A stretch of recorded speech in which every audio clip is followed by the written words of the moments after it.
Nobyembre 13, 2023. Pagbasa gikan sa Santos nga Ebanghelyo sumala ni Lucas.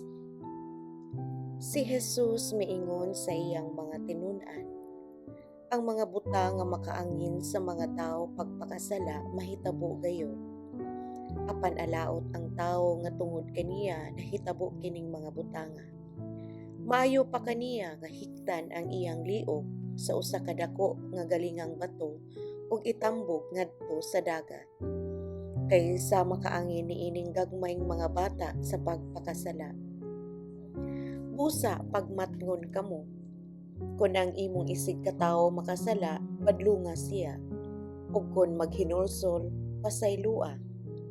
Kung nakasala siya kanimo sa makapito sulod sa usa ka adlaw, ug sa matag higayon muanha siya kanimo ug moingon, naghinulsol ako, kinahanglan imo siyang pasayloon. Ang mga apostoles miingon sa Ginoo, dugangi ang among pagtuo.